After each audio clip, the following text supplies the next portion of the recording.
Good morning, everybody. Dean here, and welcome to another episode of The Drive.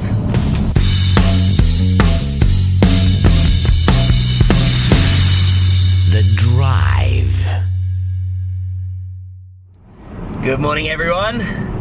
Just on my way to Internet Profits HQ. It is a rainy, wet, cold British day. What a damp start to the day. It is about 7:50 in the morning.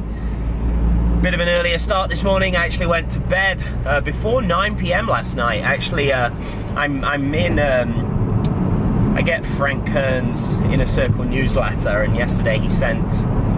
I received, should I say, his latest edition, which was actually an unreleased book that he wrote called Mind Control. So I went to bed and read that for a couple of hours.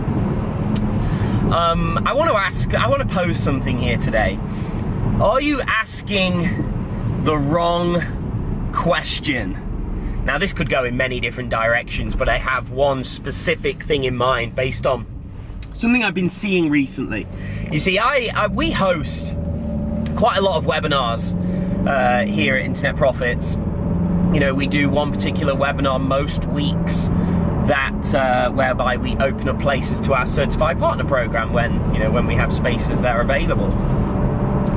And recently I decided to go through an exercise. I downloaded tons of the chat histories, that came in through the questions box and the chat box from our webinars.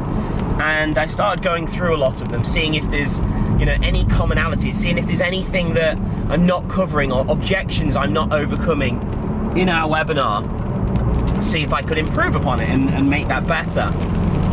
And I kept noticing something, not all the time, but enough times for me to notice it.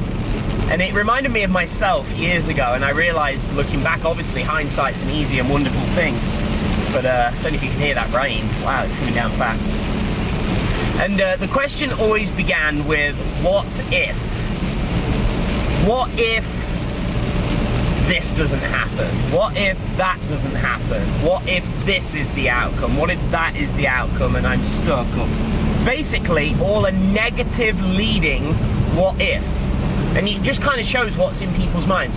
What if this doesn't work? What if it goes wrong?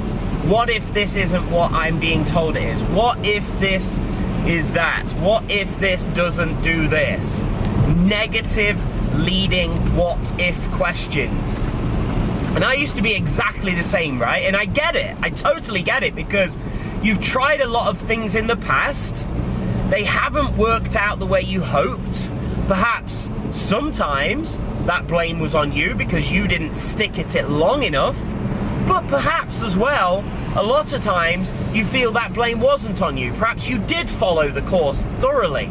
Perhaps you did implement everything step by step that was shown, and it did not work out the way that product owner sold you on it doing. It didn't live up to expectation ultimately. And so now, over years of that happening, you are tainted with this negative leading, what if this doesn't work for me feeling.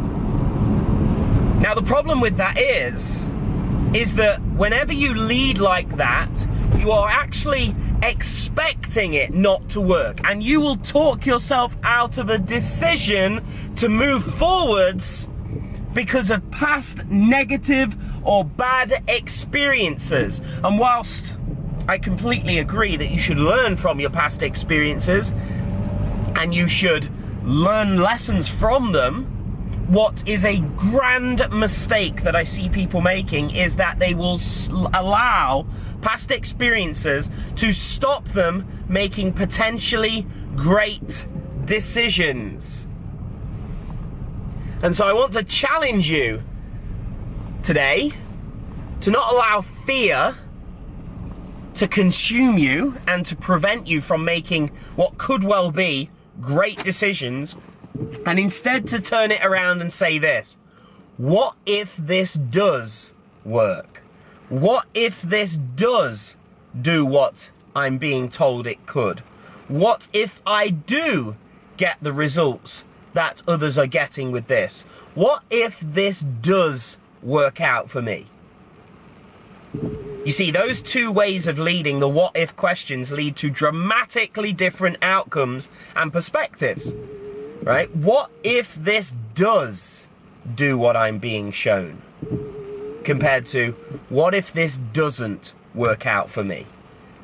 Okay? Now, if you are, of course, like we do, backed up with strong assurances and guarantees. For example, if somebody's giving you a 14-day money-back guarantee or a satisfaction guarantee or whatever that may be, then you should move forwards, right? You should not allow past negative experiences, especially when they're risk-free, right? Now, to you, you might think, well, it's not risk-free because what if I don't get my money back? So again, you're looking for the negative, right? If somebody has a good reputation and you've done your due diligence and you like what you see, move forwards. Ask yourself, what if this does do what I'm being shown? What if I do succeed? Okay, and then you go all in and you make it so. All right, so with that said, I've kind of been here, as you can see, a minute or two now, but I'm delaying getting out because I'm going to get drenched going from here just to the door that's slightly over there to enter into the office for today. But I've got to do it. I've got to get it done. So with that said, if you're watching us here on YouTube and you're not part of the Internet Profits family, smash that subscribe button here on YouTube and join along every day, Monday through Friday, as we come here on this journey to Internet Profits headquarters. So with that said, thank you for joining us. This is Dean Holland, another episode of The Drive, signing out. Bye-bye for now.